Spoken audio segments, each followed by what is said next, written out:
Hey everyone, and welcome back to Chicory's Travels. Today we want to talk about our 2018 year in review and talk about some of our favorite campgrounds. So we did a blog for all of the campgrounds that we stayed at in 2018. It was 18 campgrounds and 1 fairgrounds. And if you'd like to read that, it's at chicorystravels.com and you'll see it under the RV resources. So what we're going to do for the 5 is we both agreed on number 5, and then we're going to go in order until we get to the number 1. And I'll share my 2 favorites and his 2 favorites, which actually his number 1 kind of makes both of ours. Kind of. You'll see why in a minute. Okay, number 5 was Gunnar Hill Corps of Engineer Campground just outside of Montgomery, Alabama. Yeah, and we really liked this campground. It was our first ever Corps of Engineer campground. You can find them on recreation.gov. They're called Army Corps of Engineer, but don't let the Army fool you. Anyone can stay there. And we've heard that they can be pretty rustic and not full hookups, but we were happy with this one because we had full hookups. We had a big spot for our RV. Lots of trees around, so when you're looking out the windows of your RV, it looks like you're out in the woods and nobody's next to you, so that was really nice. It also had bathhouses with washer and dryer, laundry facilities, and a playground for the kids. Yeah, and it was right on the river, so it was a gorgeous place. And for us, we had the America the Beautiful pass, but also Sean's is disabled veteran, so we were able to stay there for $13 a night. That's a pretty good deal. But even if you pay that $26 a night, I think that's still probably the only downside was the pedestal and the sewer and the water hookups were all the way in the back of the site. So if you have a long RV, like we do, you have to use an extension or get creative with some of your sewer and water hookups. All right, so you want to say what your number 2 was? So for number Sure. 4.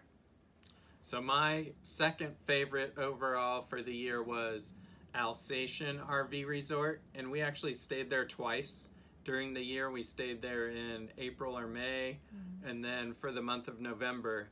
And I like that one because it's about 30 minutes west of San Antonio, and 2 of our sons live in San Antonio, so we were able to get to spend some time with them. And it's far enough away from the city that it's really quiet at night.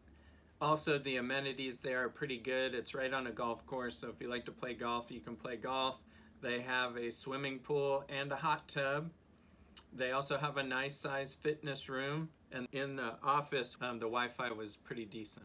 Yeah, but the problem was it's pretty limited hours for the office. It was only like 8 in the morning to 4 in the afternoon, but then it was closed for an hour for lunch break, and I think it wasn't open on Sundays. And the fitness room is like you have to go into the office to get to the fitness room. So the fitness room is not open outside of those hours too. So I found that to be a drawback. And the pool is not heated. And we were there twice this year, like Sean said. So February and then again in... Not February. It was... When were we there? Oh, May. And then again in...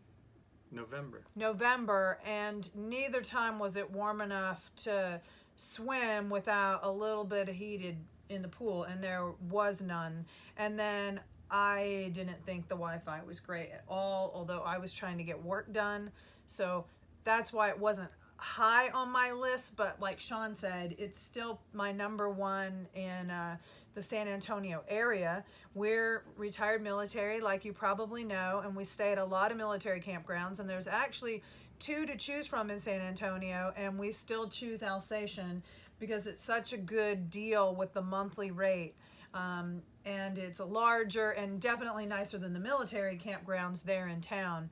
So I think we even convinced some other military people to stay there in the future. So overall, it's a good one. And all the sites are paved, so that makes it nice as well. Oh, and the propane. And you can put your empty propane bottle out at the end of your site, and they'll pick it up and refill it and drop it back off for you. That's a nice benefit. The other thing is that they don't mind if you wash your RV or do a little maintenance, as long as you're not doing some huge project. So Yeah. if we had to catch up on some things, so it was good to be there and be able to catch up on some maintenance. So number 3 for us was Katherines Landing, which is Hot Springs, Arkansas. It's about 9 miles, I think, actually, from Hot Springs National Park. But boy, this one, they're not kidding when they call it a resort. I mean, I felt like it was really nice. It was also right on the water. They had boat rentals, kayak rentals, bike rentals, zip line. They delivered firewood to our site. We went up to the office and wanted some firewood, and they said, we'll bring it out to the site. So that was pretty nice. Yeah. And they had like a huge outdoor pavilion for people who wanted to have like a big outside gathering, because they had grills in there and a sink. The pool was heated, so you'll see a pattern on the ones I pick as my favorites. They have a heated pool. The only thing that it was lacking was a hot tub. It was a nice park. It wasn't very busy when we were there, and the national park is cool because it's right part of the town, so it's probably a very unique aspect of this particular national park. So we enjoyed visiting the national park and learning all about the hot water spring baths that you can get and what the process was back in the day. So it was nice. It was nice. Yeah. Okay, so our number 2 was actually my favorite campground, but overall our number 2 is where we're at right now, which is called the Tucson Lazydays KOA. And I'm in heaven here. I mean, I could live here, I think. Well, probably not in the summertime. I bet it gets really hot. But it's in Tucson, Arizona. It has how many sites here? Over 600. But it has 2 pool areas. Both are heated. Both have hot tubs. One of them is right next to the main clubhouse where there's a restaurant, so they even will bring alcohol out to the pool. There's a fitness room that's open, I think, from early in the morning until like 11 at night. So it's great hours. There's 2 laundry rooms, and there's citrus trees all over the place. Lemon, grapefruit, orange, and you can pick all the fruit you can eat for free. There's also mini golf, lots of walking trails, and tons of activities. So, and it's in a great location in Tucson because there are so many activities to do around here, from hiking trails to things in the city like museums if you enjoy that. There's 2 different mountains nearby that have observatories. There's like the old West Town, what's it called? Tombstone. So yeah, it's a pretty stellar spot. And we learned this week that Tucson is considered the biking capital of America. There's over 100 miles of paved bike trails, and they have one of the highest percentages of people that commute to work on bicycles. So if you're into cycling, this is another reason to come stay at this campground. We also like it because there's like 3 dealerships within walking distance, and it's always fun to go look at the new RVs, even though we can't afford it. It's fun to go look and see what new stuff there is. And it's good market research to share with you, our followers, to let everyone know what the latest trends and stuff are. Like we saw one today that had white subway tiles and one with white cabinets, which is kind of a new trend, it seems like, in the RV industry. So yeah, all in all, it's a great spot. And it's a great deal because even though the sites can be expensive if you look at the nightly rate, if you can come here for the monthly rate, it's a really good deal. And then our favorite for the year, well, my absolute number 1, is Maverick Ranch in Lajitas, Texas, right outside of Big Bend National Park. And I love the area because it's very remote. There's hardly any people, and you can go for days probably without talking to another person. So I really like the secluded aspect of it, and we went hiking almost every day while we were there. Lots of wildlife. There's desert, there's mountains, there's river. everything you can imagine right within a couple miles of that resort. Also, you have the Big Bend National Park, which is humongous, and then you have Big Bend Ranch State Park, which is bigger than all the other state parks in Texas combined. So it was really awesome place. And you can actually reach some of the state park trails, hiking trails, right there from the campground. Like just walk out back of the campground and you're on some of their trails. So that was pretty handy too.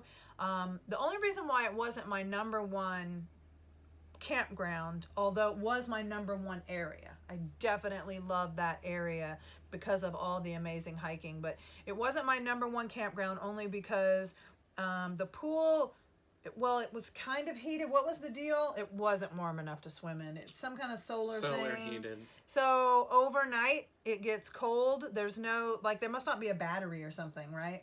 So overnight there's no power still. There's no solar power, so it's not getting heated. So it took a long time to heat up. There was no hot tub and the Wi-Fi wasn't great. So you're probably seeing a trend on what things really matter the most to me: a heated pool, a hot tub, and good Wi-Fi. Sean likes it quiet, but we both loved Big Bend Ranch State Park and Big Bend National Park. And I want to go back. I want to spend a lot more time. And I told Sean what I'd love to do is stay at Maverick Ranch. I mean, it was a great campground. It just didn't have everything it takes to be my number one. But it did have, you could walk over to, what was their resort called? The Lazydays Golf Resort, owned by the same people. So you could go over there and use their fitness room. And they also had a restaurant and little shops and a golf course that we rented golf court, not to play golf, but it took us like 2.5 hours. I mean, drive the course. Yeah. Most amazing golf course you've ever seen. Just such an engineering feat to be out in the desert like that. Some of the tees, the pro tees, were real high up, and it was real neat. So I definitely liked it, and I enjoyed all the hiking. But I think I would also like to do what some of our friends did, which is after spending some time there, go boondock over at the national park. There were actually some boondocking sites. Yep. And we had to move on, but our friends went and did that. They dry camped for a couple of weeks, I think, over in the national park. And that's what I want to do next time. A little nice hookup and then a little in the national park, because the national park was about 40-minute drive. Yeah. Yeah. So, you know, that way you'd save a little gas, do a little more hiking in the national park. And the state park was a 0-minute drive. You could Exactly. just walk out. And they did have some amazing trails. They did have amazing trails right on the Rio Grande, Slot Canyon, Hoodoos, with some good elevation. So it was a good mixture, even the state park. So there you have it. That's our list for 2018. Yep. Please follow along with our travels this year, both on YouTube and at our website, chickeriestravels.com. And also check out the podcast Beyond the Wheel that I do with my friend Kenny from Moving Forward Adventures. We have some really good stuff. If you're interested in upgrading to lithium or have heard about the lithium craze and are not quite sure, we have a good interview with Sean Nichols from Battleborn Batteries. And if you're a travel trailer owner, we just came out with the new podcast this week, and it's about this company, Hitchport, and they make this innovative storage solution for your hitch and your spring bars when you're not towing your travel trailer. So some interesting products for RVers on that podcast, so check it out. And follow us on Instagram. I always location tag our photos. So it's probably the best way to find out where we're at any given time. And let us know if our paths may cross. We've been having a great time meeting a lot of other RVers. Yeah, we're happy to meet anybody and talk RVing or talk whatever, really. Yeah. We've really had a lot of fun meeting people on the road. So, yeah, stay in touch. And until we see you, safe travels.